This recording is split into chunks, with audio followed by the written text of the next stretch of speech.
Монгол Ардын намын шинэ үеийн буюу 53 намын дарга уучрал намын даргын одоо мөрийн зэвд уучрал усын хурлын дарга уучрал ихтэй дурдсан Ардын нам ард түмний эдгээр шийдвэргэж шатар сайд Монгол Улсын тэргуун шатар сайд нэмээс уучрал Монгол Ардын намын шинэ даргаар сонгогдлоо. За миний хамгийн ихний асуулт таны шинэ жилийн дурсамжтай холбоотой асуулт асуумаар байна. Бүгдээрээ сайхан баяр хөөртэй хөгжилдөж одоо хамгийн сайн сайхныгаа ярьж байгаа энэ үедээ та хамгийн сэтгэл тод үлдсэн гоо шинэ жилийн дурсамжаас хуваалцаач гэж танаас хүсэж байна. Шинэ оны баяр бол миний хувьд болоод манай гэр бүлийн хувьд их онцгой баяр. 12 сарын 31 бол шинэ он солигдно. Тэгээд 1 сарын 1 болоод 2-нд шууд одоо миний болоод манай аавын төрсөн өдөр тохиодог 1 сарын 2-нд. Нэг өдөр. Тий. За манай аав бол надаа намайг өөрийнхөө төрсөн өдрөөр төрсөн гэд уучрал гэж нэрлэсэн. Тэгээ манай гэр бүлийн хувьд бол энэ гацуур мод ёолк бол зөвхөн шинэ он гэхгүй шинэ он дуусаач байж идэг гэсэн үг. Тийм байна. Тий. Одоо 31 шинэ он солигдоод 2. Тэгэл ер нь бидний хүүхэд насны шинэ оны баярууд бол бүгдээрээ л яг л одоо хүүхэд болго өвлийн өгнө өвлээсэн нөгөө апельсин мандрины өнөр ханхалсан тийм сайхан дурсамжтай бидний хамгийн хүсүүлээдэг ийм л одоо баярууд. Тэгэхээр ер нь аль баяртаа харьцуулахад бол шинэ жилийн баяр бол миний хүүхэд нас миний гэр бүлийн хувьд хамгийн их дурсамжтай хамгийн хүсүүлээдэг баяр. Тийм байна. Давхар баяр бас давхцдаг онцгой өдөр юм байна. Гэхдээ сүүлийн жилүүд бол одоо таны хийж байгаа ажлын онцлогоос хамаарат бас шинэ жилийг ухтах мэдрэмж бас өөрчлөгдөж байгаа болов уу гэж. Ялангуяа энэ жил бас арай өөр байгаах гэж бодож байна. Өмнөх жилүүтэй харьцуулахад шинэ жилийг ухтах мэдрэмж ер нь юугаараа өөр байна? Маш их өндөр хариуцлага хүлээж авсан. За 104 жилийн түүхтэй, агуу түүхтэй бас намын даргаар намынхаа их хурлын төлөөлөгчдийн олонхын саналаар бас сонгогдлоо. Дээрээс нь төрийн эрх барихтын эд байгууллагыг удирдах юм эрхэм үүрэг оногдсон. Тэгээ шинэ он тулаад байдаг. Маш их богино хугацаа, маш их сорилттой. За ингээд өөрөө их хурлын дарга, намын даргын хуваар одоо шинэ албан тушаалдаа, шинэ энэ хариуцлагадаа дасан зохицох. За хүлийн зөвшөөрүүлэх гээд маш их өөрөөс маш их хичээл ирмэлзэл, за хичээл зүтгэл юм шаардсан хугацаа бол байлаа. Маш их өөр байна. Тэгээд яг одоо үндэсний нөө эргэцүүлэх өдөр гэдээ би орж ирээ харж байна. Үнэхээр их зүйлийг эргэцүүлэх шаардлагатай ийм цаг мөчтэй л одоо тулгарсан байна. За тэгвэл хоёулаа эргэцүүлцгээе. Өнгөрсөн жил болсон одоо хамгийн ихний бидний онцолж байгаа үйл явдал бол та Монгол Ардын намын даргаар сонгогдсон үйл явдал байлаа. Та өөрөөсөө хэл эрх баригч нам одоо 2016 оноос хойш эрх барьж байгаа намыг даргын албан тушаалыг авна гэдэг бол өөрөө маш их том хариуцлага баг. Ялангуяа бас сүүлийн одоо түүнээс өмнөх саруудад болсон улс төрийн нөхцөл байдалтай холбоотойгоор бүрч илүү их хүлээлт бас байсан байх гэж бодож байна. Би гэхдээ эндээс таны яг намын даргын албан тушаалыг аваад авахтаа хэлсэн Ардын нам ард олондоо эргэж ирнэ гэдэг үгийг онцолж асуухыг хүсэж байна. Та энэ үгээрээ юу илэрхийлэхийг зорьсон бэ? Тий, Ардын нам ард түмэндээ эргэн ирнэ. Тэгээ эргэн ирэхийн тулд хийж хэрэгжүүлэх гишүүн төвтэй ил тод хариуцлагатай за хүний нөөцийн одоо шударга тогтолцоотой орчин үеийн одоо жишгт нийцсэн улс төрийн намыг одоо бүрэлдүүлэн цогцлоохын төлөө л одоо хичээж ажиллана гэдгийг илэрхийлсэн. Тэгээ энэ үгний цаана юу юм бэ гэхээр бид өөрсдийнхөө алдааг хүлээн зөвшөөрж гин гэсэн үг. Ардын нам ард түмнээс холдсон байна. Ардын намынхаа гишүүд дэмжигчдээс бас алсарсан байна. Ардын намын одоо шатны удирдлагууд ард түмнийхээ дуу хоолойг сонсож яг тэр хэрэгцээ шаардлагад нийцсэн шийдвэрүүдийг гаргаж ард олныхоо дунд амьтаа бас оршиж чадахгүй байна гэдэгтээ үнэлт өгнөлт өгж ирсэн. Тэгэхээр Ардын нам ард түмэндээ эргэж ирнэ гэдэг бол ард түмнээсээ холдсон гэдгээ хүлээн зөвшөөрж шít. Тэгэхээр энийг бас хүлээн зөвшөөрөх ёстой. Үнэхээр ард түмний нийгмийн одоо шүүмжлэл бол та бүхэн ард түмнээ алсарсан байна. Үүндээ үнэлэл төгөлд хий гэдгийг бол бүх төвчний судалгаа харуулсан. Тийм учраас намын бас шин даргын хувьд ард түмнээс алсарсан гэдгийг зөвшөөрөөд ард түмэндээ яаж иргэн очих вэ гэдэг энэ одоо бас санаачлаг бодлогоо дэвшүүлэх нь зөвөө гэдэг энэ санаан дээр би энэ намын их хурал дээр энэ илтгэлийг бол тавьсан. Тэгээд энэ илтгэлд бол улс орныхоо хөгжил дэвшлийг хэрхэн харж байгаа юм. За залуу бас даргын хувьд энэ дэлхийд дахинд өөрчлөгдөж байгаа энэ геополитикийн нөхцөл байдалд энэ 3.6 сая хүн амтай улс яаж оршин тогтнох юм? Биднийг одоо цаашаа яаж салбар авч явах юм бэ гэдэг дээр бол ер нь байр суурь маш тод илэрхийлсэн. Тэгээд бидний үеийнхэн бол за 90-ад онд бид нар 10 жилийн сургууль сурж за энэ ардчлалын олд амжилтыг үзэж харсан, туулсан. Энэ нь одоо ардчлалын буйнаар гадаадд одоо сургууль төгссөн. За энэ дэхний технологи, мэдээллийн 90-100-д одоо ач холбогдлыг мэдэрч байгаа юм шинэ үеийнхэн баггүй. Тэгэхээр энэ боломжийг хүн болгон тэгш хүртэх одоо бодлого бол бидний одоо анхаарлын төвд байх ёстой. Бидний үеийнхний гэдэг энэ зарчмаа бол би одоо тодорхой илэрхийлсэн. За мөн хувийнхаа хувьд ч гэсэн одоо хувь хүнийхээ хувьд ч гэсэн за би одоо хувь хүнийхээ хувьд унаад боссон. Зайл уруудаад өгсөөд өвчин зовлон саад бэрхшээл сорилтуудыг туулаад явж байгаа. Ийм л нэг Монгол нэг энгийн залуу.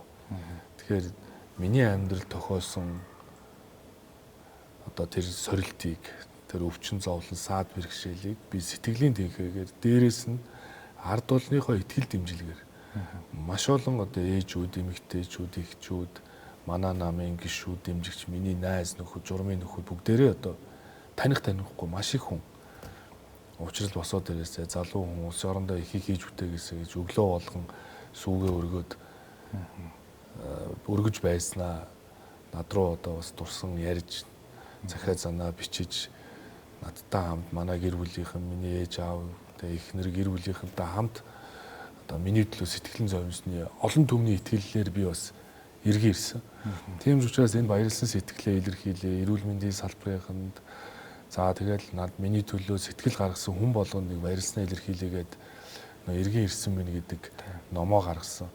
Хувь хүнийхөө хувьд ингээд эргээд ирсэн хүн. Тэгвэл ардын нам мөн бас ард түмэндээ илүү ойртож эргэж ирэх гэдэг энэ одоо хоёр огтлцол дээр л бас энэ үгийг илүү их илэрхийлэхийг хичээсэн. Тэгээ ер нь одоо спортынхан ч гэсэн comeback is real гэдэг тий. Одоо бэртэл авчвал удаан байж одоо бэртэл авсан бол эргэж ирээд маш асрыг өндөр хүлээлтэнд ор одоо тий дивжин дээрээ тэр спортын тайзан дээрээ тий гардаг. Яг үүнтэй адилхан ардын нам тодорхой хугацаанд ард түмнийхээ итгэл дэмжлэгийг алдсан байна. Эв зүгөө олохгүй байна. Дундаа хагарч бутарж байна. Бүлгэн нь хоёр хуваагдлаа. Яагаад энэ улс орны ачааг үрж иж дотроо юм одоо үл ойлголцоод байгаа юм бэ? Дээрээс нь яагаад ардын нам өнөөдөр шудраг өсийг бэхжүүлнэ гэчээд авилгатаа тэмцэнэ гэчээд авилгатаа эвлэрээд байгаа юм шиг. Шудраг өсийг бэхжүүлнэ гэчээд яагаад шудраг өсийг бэхжүүлэхийн төлөө биш заримд нүдэн анид өнгөрөөд байгаа юм бэ? Энэ шудраг бус тогтолцоогоо засаачаа гэдэг иргэдийн энэ их шүүмжил, эрүүл шүүмжлэлд дор ардын намын их хурал зохион байгуулагдлаа. Тийм ч учраас энэ их хурал бол яг эрх зүйсээ хурлаас. Бид юунд алдав? Яагаад өнөөдөр 3 удаа одоо парламентэд дагаалan ялд байгуулсан нам дотроо эв зүгөө олохоо ойлоод ард түмнийхээ итгэлийг алдаж эхлэв. Үүн дээр үнэлт өгнөлт хийх ёстой. Тэгээ үүн дээр ч гэсэн одоо тухайн үеийн одоо нэр дэвшигчнэр ч гэсэн одоо бас шинэ үеийнхэндээ бас боломж олгоё.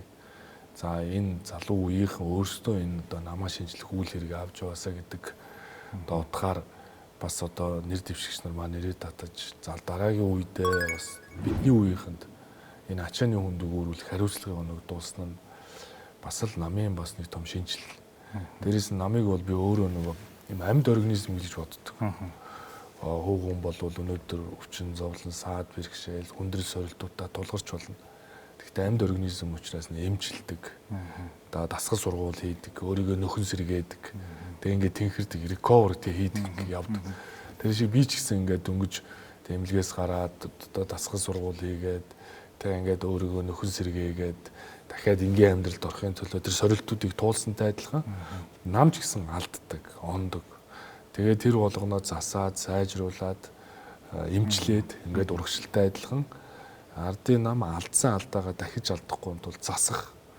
Дээрээс нь өнгөрсөнд хийж хэрэгжүүлж үтээс сайн ололт амжилтуудаа үргэлжлүүлэх ийм тэмцлийн төлөө одоо энэ их хурл бас би хийгдэжээ гэж харж байгаа. Тэгээ ер нь миний хувьд бол хувь хүний хувьд бол ардын нам бол 104 жилийн түүхтэй нам.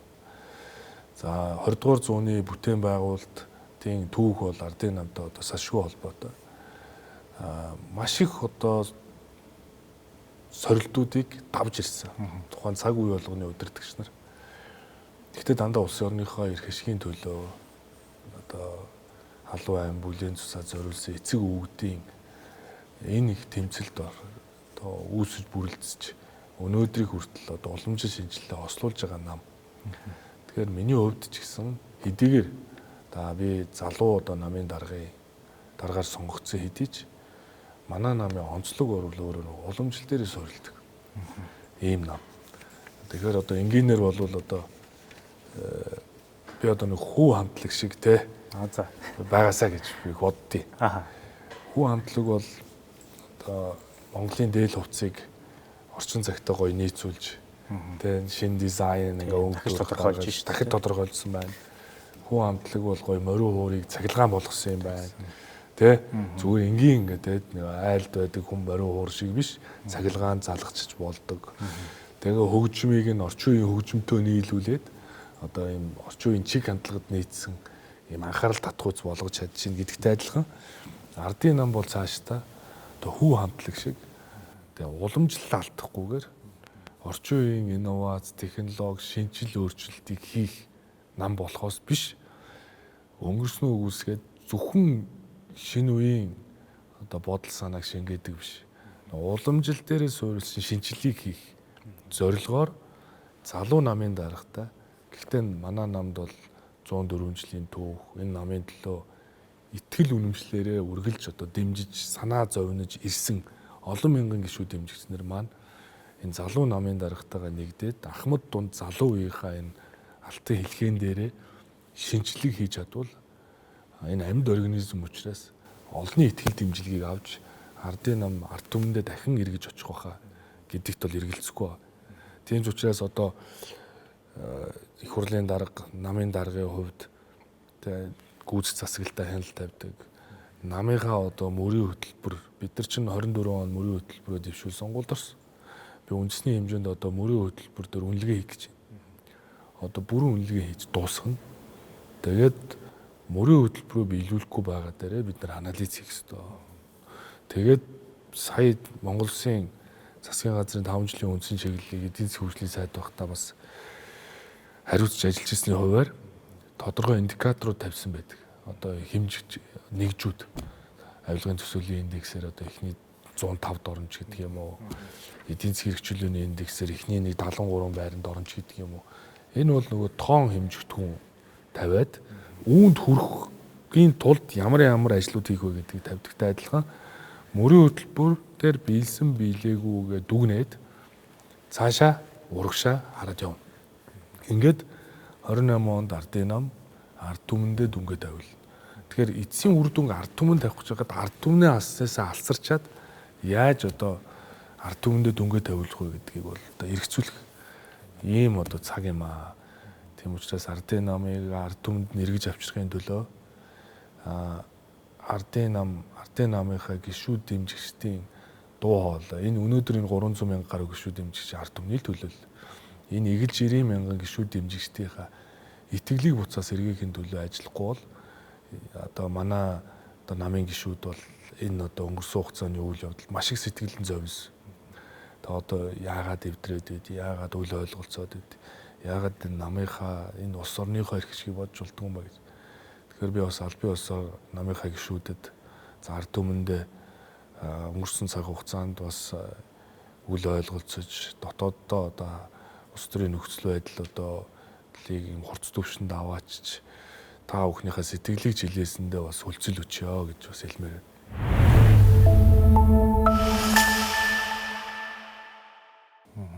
Амьд организм гэж намыг одоо зүйрлсэн нь сонирхолтой санагдлаа. Та спортын зөвлөлүүд нэлээд хэлсэн учраас авраг цол авна гэдэг нэг хэрэг. Тэгэхдээ аврага хамгаална гэдэг бүр хэцүү одоо төвөгтэй зүйл байдаг гэдэг. Ардын намын хувьд таас өөрөө 3 одоо парламентын сонгуульд дараалаад ялцсан. 4-р ялна гэдэг бол бас өөрөө их том сорилт байгаа болов уу гэж бодож байна. Энэ бас таны дараагийн хийж их ажлуудтай шууд холбоотой байх гэж бодоод үргэлжлүүлээ дараагийнхаа асуултыг асууя. Та бас л адилхан намын залуу дарга болсонтай адилхан парламентын хамгийн залуу спикер боллоо.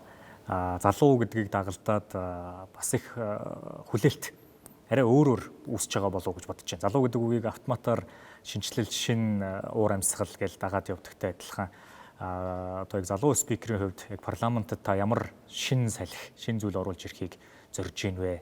Таны одоо яг legacy, спикерийн хувьд таны үлдээх legacy ер нь юу байна гэж та төсөөлж харж байна?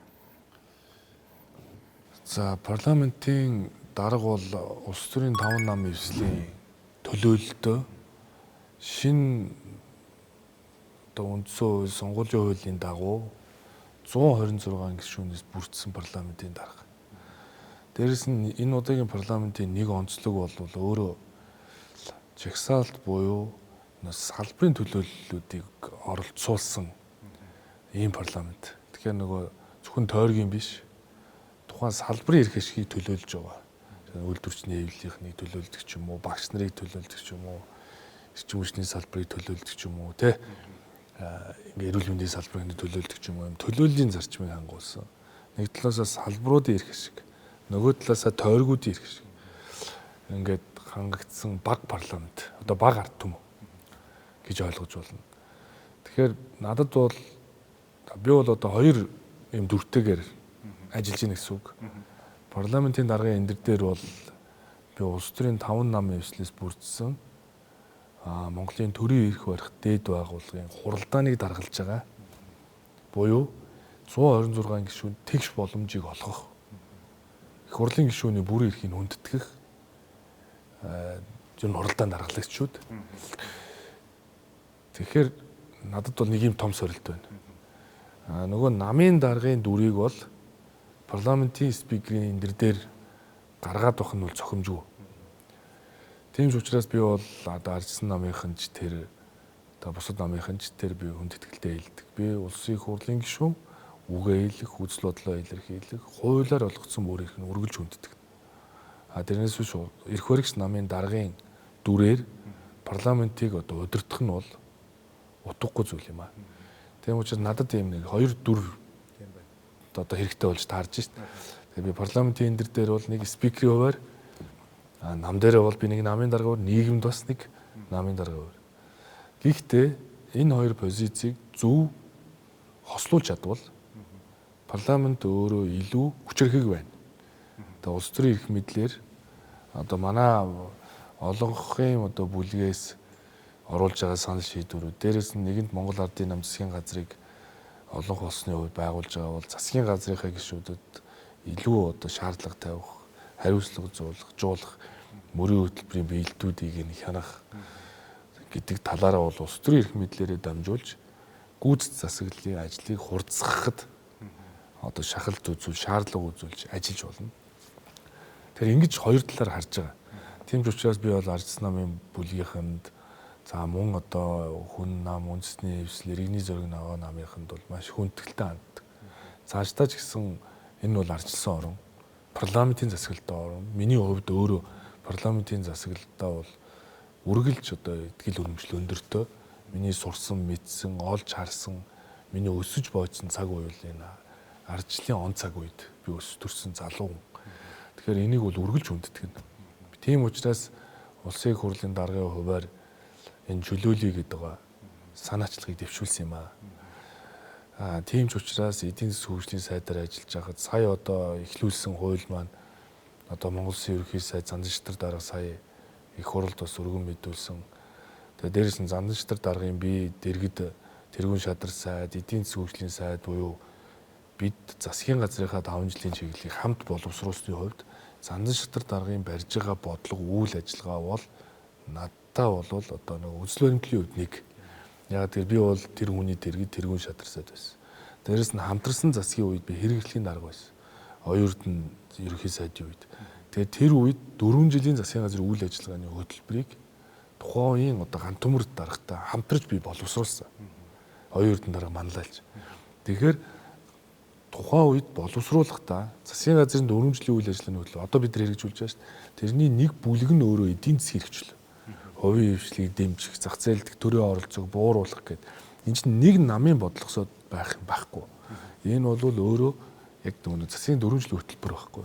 Тэгэхээр эдийн засгийн хэрэгжүүлээний хууль, хөрөнгө оруулалтын хууль, энэ зөвшөөрөл мэдэгдлийн хууль гэдэг ингээд хувийн эрх зүйн шинжилгээг хийх хэрэгжүүлэх ажлуудыг эхлүүлж байгаа.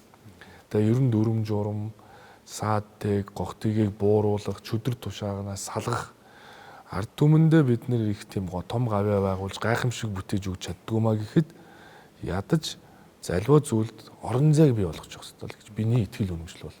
Тийм учраас зах зээлдэх төрийн оролцоог бууруулах, аж ахуй нэгжүүдэд бизнесээ чөлөөтэй эрхлэх бололцоог олгох зорилгоор зөвшөөрөл мэдэгдлийн хуулийг энэ чөлөөлийн санаачлагынхаа эхлэл болгоод 90 гаруй хуулинд өөрчлөлтөд өргөн барьлаа. Энэ бол чөлөөлт төр чигээр. За мөн парламентын даргын хувьар сар хүрэхгүй хугацаанд хиймэл оюунд суурилсан AI шинжилгээг өнөөдрөөс эхлүүлээд одоо парламент дээр байршуулсан. Их хурлд өргөн мэдүүлсэн байгаа хууль тогтоомжууд дээр AI шинжилгээг иргэн болгон хэн бүр нээлттэй хийж байна. AI шинжилгээнд дээр дарахаар одоо их хурлд өргөн баригдсан байгаа жишээ нь худалдан аж үйлдвэрийн танхимын хууль гэдээ ороод үзэхээр хүний эрх чөлөөг зөрчиж байгаа хэдэн заалт байна. Зөрчиж болзошгүй хэдэн заалт байна. Шууд зөрчилж байгаа хэдэн заалт байна. Дээрээс нь зохицуултын шинж чанартай засах шаардлагатай хэдэн заалт байна гэд бүх одоо шинжилгээнүүд 1 минутын дотор гарч ирж байгаа. Хүний эрхийг зөрчиж гинөө. Улс төрийн эрхийг чөлөөг зөрчиж гинөө. Үндсэн хуулийг зөрчиж гинөө гэдгийг тогтоож гин гэсэн. Тэр AI шинжилгээ хийгээд эхлэхээр хүнээс хамааралгүйгээр бид өнгөрсөн хугацаанд 378 хууль дээр өгдөл болгоод ингээд шинжилгээ хийгээд эхлэхээр алдахгүй байна. Дээрээс нь их хурл цаашаа их хурлын гишүүд, засгийн газар, ерөнхийлөгч хууль санаачлаад өргөн бариул AI шинжилгээ хийн заавал. Тэрний үхээр хүний эрхийн зөрчилтөө бол их хурл авахгүй. Улс төрийн эрх чөлөөг зөрчил авахгүй. Бидэнд төрхөөс олгогдсон эрхүүд гэж үгээл, хүсэл бодлоо илэрхийлэх, чигсаал цуглаа хийх. Би энэ эрх чөлөөг үргэлж хүндэтгдэг. Тэгэхээр ардын намын дүрмэнд эрх чөлөө шударгас эв нэгэл тэ гэд 3 үг л бий. Тэгэхээр эрх чөлөөний төлөө шударгасыг бэхжүүлэхийн төлөө эв нэгдлийг хангасан эрх хөрөгч намын дарга байх нь орчин цагтаа илүү нийцнэ. Тийм учраас энэ чөлөөлийн санаачлага энэ 90 гаруй хуулийг өөрчилж байгаа. Энэ AI дээр шинжилгээ хийж байгаа энэ төр бол парламент өөрөө ардчил эрх чөлөөний төлөө үндсэн хуулийн тэр 5 дугаар заалтыг амьлуулахын төлөө ямар ч одоо нэг эрх чөлөөний зөрчсөн заалттай хууль батлахгүй төлөө ард түмнийхээ хамгаалдаг парламент байхын төлөө ингэж ажиллах хэрэгтэй юм байна гэж дүгнсэн. Дээрээс нь энэ засаг дээр хуучин e-кабинет гээд одоо сайд нар улс их орныхоо нийт мэдээллийг real time-аар хардаг болсон. Түүн шиг 99 мэдээллийг их хурлын гишүүдэд дашборд гаргаж өглөө. Одоо гишүүд бол тухайн аймагт талхны үн хэд байна, тухайн аймагт сүүний үн хэд байна, гашуун сухаа дээр хэдэн тээврийн машин гарсан, гараагүй, татвар хэд бүрдээд байгаа үгүй гэдгийг real time-аар одоо харж байна. Тэгээд бид нар ийм цаг хялбарчлах зорилгоор ийм тоо мэдээлэл төр дүгнж шийдвэр гаргадаг, нөгөө эргэцүүлдэг, нөгөө critical thinking хийдэг те. Ийм чиглэл рүү явахгүй болвол бид одоо ингээд аливаа зүйлийг ингээд төсөөллөөр харж өгөх болохгүй. Тийм учраас парламентын дарга байхдаа бол хүний эрхийн зөрчилтэй хууль тогтоомжуудын давхардл хийдлийг арилгах, яг энэ сая зөвшөөрөл төр 90 хуулийг өөрчилж хил зэсгийн дэмжүүлсэн шиг хүний эрхийн зөрчилтөө Монгол улс хүчин төгөлдөр мөрдөгж байгаа хуулиуд төр хүний эрхийн зөрчилтэй хуулиудыг нэг цэгцэлж аавна. За улс төрийн эрх чөлөөг зөрчиж байгаа хуулиудыг нэг цэгцэлж аавна. За ингээ эдийн засгийн эрх чөлөөний энэ хуулийг баталсны дараа зохих арга хэмжээнүүдийг бас аавна. Дээрээс нь их хурл бол одоо өнөөдөр батллаа. Ногоо эдийн засгийг дэмжих, за тэр одоо өрх болгон цахилгаан хэрэглэгч байх, одоо цахилгаан үйлдвэрлэгч байх одоо тогтоолыг баталсан. Дээрээс нь иргэдээ одоо инфляциас, үнийн өсөлтөөс хамгаалах чиглэлээр тэр мөнгө хүлэлтээс иргэдэд чөлөөлөх арга хэмжээний бас нэг тогтоолыг эдийн засгийн байнгын оронд орууллаа гэдэг. Хэдий богино хугацаанд ч гэсэн цааш нөгөө чөлөөлийн санаачлагын хүрээнд хаана ямар чөлөөлт хийх вэ гэдэг одоо эхний ажлуудаа бол энэ хугацаанд хийж чадлаа. Чөлөөлөе гэдэг бол зөвхөн энэ бол бас тэгэхээр эдийн засгийн эрх чөлөөний тухай бизнес эрхлэгчдийн ч юм уу маш том агуулгатай зүйл. Та бүр хэлсэн үгэндээ энэ бол хүн болгонд, сэтгүүлч болгонд, иргэн бүрд гэдэг ингээд их нийгмийн одоо харилцааны олон оролцогч талуудыг бүгдийг нь хамруулж ийн гэж хэлсэн. Тэгэхээр эрх чөлөө гэдэг ойлголт бас нэлээд өргөн хүрээтэйгээр харж байгаа юм байна. Энэ бас таны яг та түрүүн хэлсэн шинэ үеийн залуу гэдэг нэг онцлог дагалж явж байгаа зүйл байх гэж бодож байна. Ухаалаг одоо засаглалын чөлөөлт гэж байгаа. Технологичсон мөртлөө дэмждэггүй. Цахимжсан мөртлөө цаасаар нэгдэг. Аргаа бараа 109 хуулийг тухайд батлуулж илаа. Нэг хоёрт бол нөгөө дүрм журмын чөлөөлт. Хууль давсан дүрм журмын чөлөөлт. Тэ? За гуравт бол энэ хүнд суртлын чөлөөлт. Энэ гогтөгээ болоод байгаа хүнд суртлуудыг хэрхэн чөлөөлөх вэ? Дээрээс нь үндсэн хуулийн эрх чөлөөг зөрчиж байгаа хууль тогтоомжийн давхардлын хийдлийн чөлөөлтүүдийг хийх ёстой. Ингээд чөлөөлтүүдийг хийгээд өгвөл Монгол хүн бол нэг хүнээс нэг заавал нэг юм гуугаад байхгүйгээр сайн сайхан амьдрна. Жишээ нь ер нь хувийн бизнесийнхаа хэлж байгаа шүү. Би та нарт яаж туслах уу? Хол байж туслаарай л гэж. Тэ? Би бол хувийн бизнесийнхаа хэлэхэд би янз бүрийн сюрприз барьдаг. Одоо эрх хөрөгч намын дарга байхгүй. Би янз бүрийн нэг босож иржээд гинт нэг аль хөлн дээр босно мэдгэдэггүй гарч иржээд хувийн хвшил рүүгээ довтолдог. Эсвэл одоо дэлхийд дахин харж байгаа хөрөнгө оруулагч нараа үргээдэг. Тэ? Эсвэл хин нэгний хамгийн муухай болгоод тэр дундаас хин нэг тодруулан гаргаж ирдэг. Ард түмнээ тийм нэг entertainment байдлаар удирдахыг бол огт хүсдэггүй. Тийм ч учраас цаашдаа бол тийм гинти сюрприз багтай гай биш илүү зай болдог. Асуудлыг хит их зохицуулах гэж явахаасаа илүүтэйгээр чөлөөлдөг, холддог. Ийм одоо их хурлын дарга, намын дарга байхыг илүү одоо зарчмаа болгож байгаа. Түүний эхлэл болгооч гэсэн зөвшөөрөл мэдээлэл үйл эдийн засгийн эрх чөлөө гэдээ орж ирсэн. Дээрээс нь хөрөнгө оруулалтын хуулиар бол бид нар чи 21 хууль дээр хөрөнгө оруулалтыг хязгаарласан заалтуудыг өөрчилж хууль явсан. 3 сарын 15-нд дахиад хаврын чуулга эхлэх өдөр бол хувийн эрх зүйн шинжилгээг хийн. Иргэний хууль, иргэний процесс, одоо компанийн хууль, татварын реформ. Одоо энэ хувийн эрх зүй талаа харж ажилдаа орлоготой авсан цалин амьдралд нь яаж хүрдэг, нийгмийг бүтээх үү, улсын орондоо яаж хөрөнгө оруулалт татах уу гэдэг ажил руугаа илүү анхаарах ёстой. Тэгэхээр хамаагүй шүгэл үлээгч байж болохгүй. Ер нь хариуцлагатай албан тушаалтай. Тийм учраас судалж, шинжилж, дээрэс нь даавал шийдэлтэйгээр асуудлыг дэвшүүлдэг байх ёстой болохоос биш. Нэг асуудлыг дэлгэж ярьчаад нөгөөдөгтөө хөөгдөөд гарах гарцгүй шийдэлгүй очиж хана мөрөгживэл хүмүүс итгэл үнэмшил нь багасч байгаа маа. Тийм учраас хариуцлагатай бай, жоохон зарчимтай бай. Тэгээд асуудал дээр хандахдаа тэгш боломжоор нь хангыг хуулийн өмнө хүн эргэтгэж байх хэрэгтэй. Тэр зарчмаа барья гэдэг ийм л одоо зарчмаар ажиллаж ирсэн. Тэгээд 3 удаа бас парламент сонгогдоод за 3 удаа засгийн газарт бас хариуцлагатай алба ашигсны хувьд хэдийгээр нас залуу үедийч улс төрийн олж авсан туршлагын хувьд бас сүүлийн одоо олон жил одоо парламент засгийн газарт ажиллаа. Тэгээд алдсан алдаа олж харсан олон зүйлс за ололт амжилтууд гээд ололт амжилтаа баттгаад өнгөрсөн хугацааны алдаагаа одоо засаад ингээд одоо өргөжлөх боломж бол ардын намд бол байгаа гэдэгт эргэцэхгүй байна. Тийм учраас сайн төлөвлөж эх жилийг бол илүү ард түмэнтэйгээ ойртсон, ард түмэндээ эргэж очсон, ард түмнийхээ одоо хүлээлтэнд хүрсэн одоо эрх баригч нам байхын төлөө бүх төвшөнд хариуцлагыг нэхэж шахаж шаардаж бас өөрөө манлайлж ажиллана.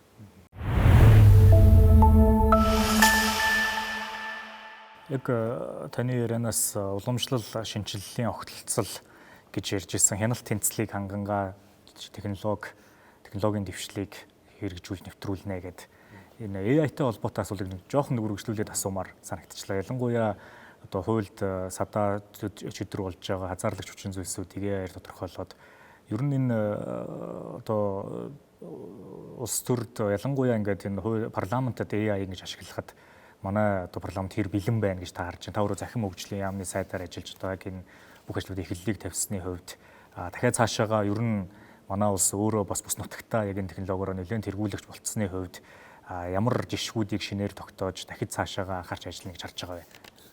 Тэгээ хиймэл оюун дээр нэг юм баримтлах чиглэл бол парламентын үйл ажиллагаанд нэвтрүүлэх чиглэлээр нэг дотоод үйл ажиллагааны журмыг боловсруулж хиймэл оюунаа яаж хэрэглэх үү гэдэгтээ боловсруулж байна. Ямар ч байсан хүчин төгөлдөр мөрдөгж байгаа хуулиуд дээр бол тэрийг нэг өгөгдөл болгоод түүн дээр одоо бүх хүний эрхийн зөрчлөө, зохицуултын чанартай алдаа дутагдлыг илрүүлэх бол бүрэн бэлэн байна. Одоо бол ингээ бэлдсэн байна. Гэхдээ энийг нэг 5 IT-ийн инженер ажилд аваад хийдэг юм биш юм байна. Энэ бол хувийн хвшлийн дэмжигэл бодлого. Тэгээ бид нар бол аутсорсинг хэлбэрээр хувийн хвшил өөрсдөө хийсэн байна. Хамтраад ажил хийх гэдэг зарчим барьж байна. Ер нь бол манай IT-ийн салбар бол хүн нэг цалин аваад ажлуудыг хийх салбар биш. Энэ бол илүү тэтгэрт нөгөө боломж олгоод төрн түүнийг хэрэгэлдэг, төрн хэрэглэгч байдаг. Баггүй. Тэрнээс төр өөрөө тийм програм хангамж үйлдвэрлэгч биш. Тэр утгаараа бол энэ тал руу их хараад ингээ эхлүүлчлээ. Дээрэс нь их хурл бол эрх чуулганаар бол нэг хиймэл оюун дээр баримтлах нэг төрлийн бодлого батлах ёстой гэж бол зорж байна. Тэгээ энэ хүрээнд бол нөгөө хатуу зөөлөнд бүтэц ер нь юм дэвшилтэд үзэл сан дэвшилтэд парламент байхын тулд зайлшгүй л хиймэл оюун дээр баримтлах нэг чиглэлтэй болъё гэдэг ийм зорилтыг бол одоо тавиад явж байна. Тэгээ бид бол хувийн хвшил манай одоо IT-ийн инженерүүд залуучууд бэлтгэгдсэн. Ер нь манай залуучууд сайн бэлтгэгдсэн шүү дээ. Бид л анзаарахгүй байгаа болохоос биш. Одоо IT талд тааж бэлтгэгдчихлээ. Дээрээс нь сая оюутлогын 4 орны сонсгол болж явах үед ч гэсэн бид нар олон залуучуудыг олж харлаа.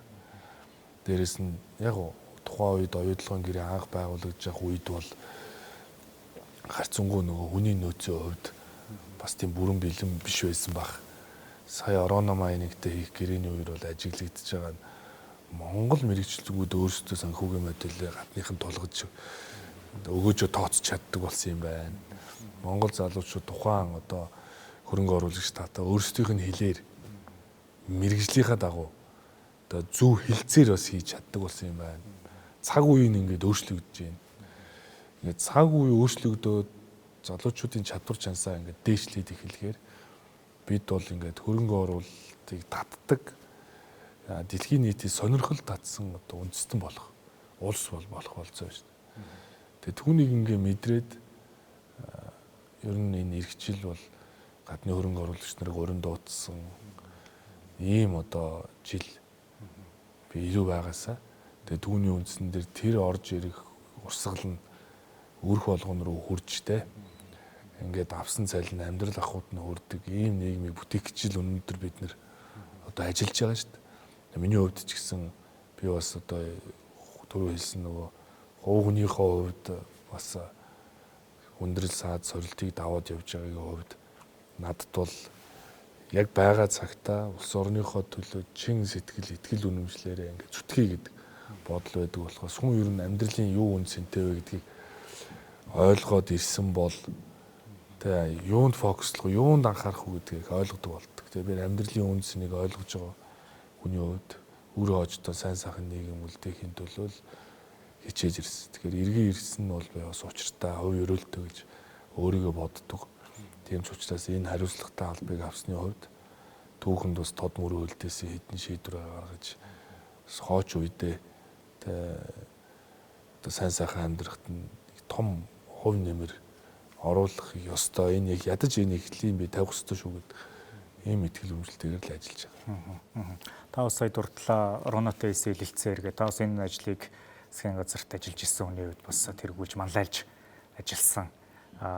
Яг одоо гадаадын шууд хөрөнгө оруулалт бол одоо манай ярилцлагчдад үгүй ер нь сүүлийн үеийн улс төрчдийн хамгийн их хөндөж байгаа асуудал дахиж эдийн засгийг тэлэх одоо бизнесийн орчныг сайжруулах иргэдийн амжиргааны түвшинг сайжруулахад бол гадаадын шууд хөрөнгө оруулалт шууд одоо шаардлагатай байна гэдэг санаа. Бид нар Ороногийн хэлэлцээрээс та одоо яг нэг ажлыг ахалж ирсний хувьд юу суралцж түүнийг яаж цаашаага одоо ийм залгамж болгож үлдээх ёстой юм бэ? Ялангуяа парламентыг одоо тэргүүлж байгаа хууль тогтоох байгууллагыг удирдах байгаа хүний хувьд одоо гол өгөх мессеж юу байх вэ? Үнийг таныг сонсоод бас харж байгаа да тийм бизнес эрхлэгчид хөрөнгө оруулагчдад та ямар үг хэлхийг хүсэж байна? За их хурлаас батлагдсан гэрээ бол хүчин төгөлдөр байдаг. Төрийн гаргасан шийдвэр бол шийдвэр байдаг. Түүнийг альч үеийн засгийн газар парламент нь хамгаалж чаддаг. Тогтвортой хөрөнгө оруулалтын орчинтой байхыг л гадных хүсдэг. Дээрээс нь бид нар тийм ойлгомжгүй айгүй олон агуулгууд байгаа юм бэл. Олон их хурлын тогтоол дээр жишээ нь үр өгөөжийг нь 53%-аас дээш байлгаж гэдэг юм. Одоо сая уйдлагын тогтоол дээр тэр гарлаа шүү дээ. Үр өгөөж гэж юу хэлэх вэ гэж эхэлдэг. Тэ энэ нэг эдийн засгийн өгөөж дангаараа биш. Энд чинь нам байна, шууд бус өгөөж гэж байна. Тэгэхээр юуг нь тооцох вэ гэдэг. Тэгэхээр бид нар энэ өгөөж гэдгийг юуг тооцох юм бэ? Тэг яаж ийж тэр үндсэн хуулийн газрын хэвлэлийн баялаг дийлэнхийг ард түмэн эзэмших юм гэдгийг юу гэж ойлгох юм бэ гэдгээр бас энийг хуульчлах тий. Энэ бол эдийн засгийн өгөөж, энэ бол ийм өөр өгөөж. Газрын хэвлэлийн баялаг ард түмэн ингэж эзэм. Гэт цаашдаа санхүүгийн болон бусад хилцээр хийхэд эргэцсэн орчин тогтвортой, ойлгомжтой нэг мөр хэрэгэлдэг болгохыг бид нар даруй хийж өгсөн юм байна. Тийм учраас энэ оюутлогын төр ороогийн үеэр ч гэсэн би ажигласан. Маш сайн одоо олон нийтийн мэд хэрхийг хангуулсан сонсгол боллоо. Одоо цаашдаа тэр тогтоол дээр байгаа ойлгомжгүй үг хэл. Одоо чинь үр өгөөж гэж юу хэлэх, юуг хамруулад үр өгөөж. Тэ? Дээрээс нь энэ алдагдсан боломжийг юу хэлээд байгаа. Энэ нэр томьёоны хувьд цаашдаа энэ хойч үедээ хилцээр хийхэд сайн гарын алга болохгүй бол зүгээр улс орныхоо төлөө хилцээр хийсэн хүмүүс буруудаа тоцордог. Эсвэл ирээдүйд хилцээр хийж байгаа хүмүүс нэг юм айцтайгаар хилцээр хийх юм асуудал байх учраас төрийн албанд байгаа энэ залуучуудаа тогтвортой суурьшилтай ажиллуулах юм бол эргэцэн хамгаалтуудыг сайн хийж өгөөд харин хариуцлага шахдаг болох ёстой гэж би одоо ойлгож байгаа. Энэ олон хилцээрүүдийн дард зүгээр ороно маягтай хийсэн дээр бол бид нар нөгөө яг маш олон хувийнхаа хэлж байна. Энэ бол яг корпораттэй тийм сайн гэрээ болжээ. Дээрэс нь энэ бол тэр нөгөө ирээдүйд үр үүсэхгүй юм байна. Энэ бол яалчихгүй ингээд амнат ч юм уу те борлуулалтаас нь авчгаар тэр нь баялагын санд орчих иргэн хожих юм байна. Гэдэгтэй адилхан ард түмэн газрын хэвлэлийн баялагаач тэр бусад баялагаач тэр хэрвээ хэрэглүүлж байгаа бол иргэн бата, иргэн доржид одоо хувь нэмэр нь үр өгөөж нь ирж явах хэрэгтэй шүү дээ. Тэгэхгүй болохоор л эн чинь нөгөө тэгш бус хандаад байгаа юм. Тэгэхээр тэр механизмыг зөв болгож өгөх хэрэгтэй юм байна гэдэг ийм үр дүнд хүрсэндээ. Ер нь бол одоо цаашдаа бид нар нөгөө нэг тэр борлуулалтаас авж байгаа тэр ашигт малтын нөөц цашны төлбөр нь тэр нөлөөлжийн бүст нь тухайн орон нутагт нь илүү хуваарлагддаг. Иргэдтэн ч гэсэн одоо тэр иргэн болгонд нь ирдэг. Тэр нь одоо тэр өсөж үрждэг ийм одоо тогтолцоо руу явахын тулд энэ тогтолцооны том шинэ өөрчлөлтийг хийх ёстой. Тэгээд юутаач бол бид нэр ингээд дэвшлүүд бол гаргаад бол явж байна. Тэгээд мэдээж эдийн засгийн байдлын геополитикийн нөхцөл байдал бол бидний таавар шүүгээр өөрчлөгдөж байна. Гэхдээ бэлэн байдлыг хангах ёстой.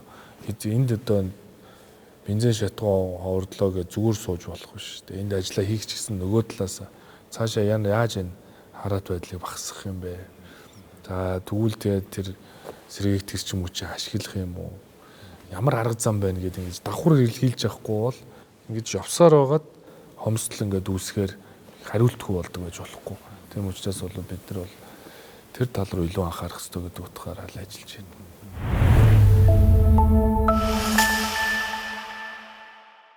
Маш сонирхолтой онцлог байна. Яг энэ эрх зүйн орчныг нь бүрдүүлж ажиллах боломжийг олгоно гэдэг бол яг харахгүй дараа дараагийн ялангуяа залуучууд, залуу мэргэжилтнүүдийн хувьд бас их орондоо өөрийнхөө сурсан мэдсэн зүйлээ сурахад хамгийн чухал нөлөөлөх хүчин зүйлсийн нэг байх гэж бодож байна.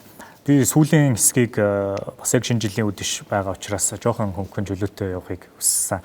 Та залуучуудын дунд бол бас уран бүтээлчээр танигдсан хүн шүү дээ. Одоо таны карьерийг одоо ингээ та сая өөрөө иргэн ирсэн минь учиртай гэл ингээ нөгөө карьерийн үеүүдийг таныг бодохоор яг харахгүй бас яг уран бүтээлч байсан үе бас нэлээд чухал байр суурь эзэлдэг байх гэж би бодож байна. Одоо бодоход ер нь юу төсөөлөгддөг вэ? Одоо айгүй юм хоёр өөр контрастны нөхцөл байдал. Шинэ жилдээ нэлээд холбоотой дурсамжууд байдаг байх гэж бодож байна. Би одоо ер нь бол тухайн үед нэг одоо 20 жилийн өмнө юм да тий. Тэгээд өдөр нь бол нэг оюутан одоо нэг тийм бас идэвхтэй хурал зөвлөгөөнд илтгэл тавьдаг оюутан дүртэй. Орой нь бол одоо оюутны шинэ жил оюутны арга хэмжээнд очиж дуулдаг тийм дуучны дүртэй. Хоёр дүртэй л байсан гэсэн үг шүү дээ. Тэгэхээр тухайн үед бол одоо шинэ жилээр бол би бол их л одоо ханаар ярианаар бол бидний яриагаар бол халтур хийдэг те. Их л одоо 1 2 3 жил бол их л одоо тухайн чинь 1 2 5 6 газар орчдөг л байсан шүү дээ те. Тийм их үү? Тийм. Тухайн чинь Та ч мөр тэгвэл би ч одоо 2 3 жил их хэрэлтэй байсан байна. тийм биш үү? Тэгээ ингээ явцдаг байсан. Тэгээ яг хүмүүстэй хамт баярын хийх, хүмүүс баярлуулах сайхан мэдрэмжлтэй. Хүмүүс хүсснийг үнийг нь шүү дээ. Хүсээгүй болчих хүчээр очиод муухай л да. Энд да тэгээ 2 3 жил идэвхтэй хүмүүс дуудаж байгаа дуучин гэдэг чинь нэг уран бүтээл нь ингээд анхаарлаас гарчвал сонирн биш болчдөг шүү дээ. Тэ? Тэгээ яг хүсэмжит үедээ хүн дээр очиж айдуугаа өргөн сайхан тэ. Хаяа тэр үе санагалцдаггүй юу? Яг гоо тэгэл мэдээ сайхан л үе. Миний цаг тэр тухайн үе гэдэг бол ингээд тухайн үе тэр дурсамжаараа ингээд үлдсэн байна. Тийм учраас би зочдоосоо ер нь 2025 оныг дүгнээч нэг үгээр нэг өгүүлбэрээр асууж байгаа. Тэгээд танаас болохоор 2025 оныг дуугаар хөгжмөр одоо төсөөлж дүрслүүл ер нь ямар жанрын хөгжмөр одоо 2025 он болж өнгөрсөн. Миний амьдралч тэр нийгмийн амьдралч тэр та ялнаар нь ч болно. Ер нь ингээд хөгжим дуугаар төсөөлөл илүү бүтээлч байх юм болов гэж бодлоо. Надад бол шууд юу бодож байна гэхээр за Монгол Улсын гавьяа жүжигч Ариун Наягч нөгөө Morning Star хоёрын дуулсан чамтай бас чамгүй тий гэдэг дуугаар л төсөлж байна. За тэр чинь хэмнэл бол их дөргөө тий. Тэгээ үгийн сайн сонсвол бас 25 оныг илэрхийлж шүү. Тэгээ чамтай бас чамгүй гэж сорилтын өмнө байна. Манай улс оронч тэр за бич тэр бид бүгдээрээ нэм сонголтын өмнө ирсэн. Амьдрал тэр чигээрээ сонголт тий сонголтын өмнө ирсэн. Тэгээд сонголтоо зөв хийгээд урагшлах хэвээр. Тэгээд яагаад тэгэхээр төрийн шийдвэр гаргалтанд тухайн үедээ зарим нь одоо гашуун байдаг ч ирээдүйд хэрэгтэй шийдвэрж бас биш шүү дээ. Тэгэхээр тэр дуу бол яг л тохирго баг. Дээрээс нь энэ нөгөө залуу үеийн хамгийн одоо бас од суперстар тий. Одоо бас олон жил одоо энэ чинь урлагт дараалагдсан Ариун Наягчтай дуулсан байна. Тэгэхээр хоёр үеийн төлөөлөл нийлээд дуулахаар аав ээж нарт сонсож байна, ах эгч нарт сонсож байна, дүүнэрт сонсож байна. Тэ? Тэгэхээр миний амьдрал бол яг тийм болчиход байна шүү дээ. Залуу намын дараа ахмад дунд залуу үеийг бүгдийг нь одоо эрх тэгш оролцуулж тэ аав ээж нарын тохирсон, ах эгч нарт нь тохирсон, залуучуудад тохирсон зөв бодлого шийдвэр явуулж иж ардын нам ард түмэнд эргэж ирэх юм байна гэж би одоо дүгнэж байгаа байхгүй. Тэгэхээр надад бол мэдээж одоо Зөвхөрлийн даргын хөвч, намын даргын хөвч дурслагтай та олон цаг үеийн бас гэрч болсон ийм одоо сайн баг бүрэлдэхүүн байж иж бид цаашаа одоо илүү хүчрхэг байна. Тийм учраас тэгэл ер нь аливаа зүйл чинь дутуугаа нөхөж ингэж л одоо урагшилдаг. Тэгэхээр 25 он бол ялчгүй миний хувьд ч бидний хувьд ч тэр Morning Star Ариун Наягч хоёрыг дуул байлаа. Маш сонирхолтой сонголт. Иргэжил ямар дуу байхаа бүр анхаарал татчихлаа. Таны яриа саяны намын даргын хувьар бас улсын хурлын даргын хувьар хийж хэрэгжүүлэхийг зорж байгаа, үлдээхийг хүсэж байгаа легаси бүх зүйлсүүд тэгээ яг энэ эргцүүлж байгаа санаанууд яг энийг үзэж байгаа, энэ нэвтрүүлгийг үзэж байгаа айл өрх хүн бүрт бас үргэлжлүүлээд ярианы сэдв болно гэдэгт бол эргэлзэхгүй байна. Шинэ жилийн мэндчилгээ олон нийтэд энэ хэлээр үзэж байгаа хүмүүст бас та үргэж хэлэх үгээ хэлэх үү? За Монголын ард түмэндээ шинэ оны алуун дотны мэндчилгээг өргөн дэвшүүлье. Тэгээ айл гэр болгонд одоо аз жаргал, эрүүл энх сайн сайхан бүхнийг хүсье өрөөё. Шинэ оны мэнд хүргье. Цаахан баярлалаа. Үнэхээр зөвлөгөө тайлснаа. Зэвсэн баярлалаа. Шинэ оны. За баярлалаа. За сайхан баярлалаа.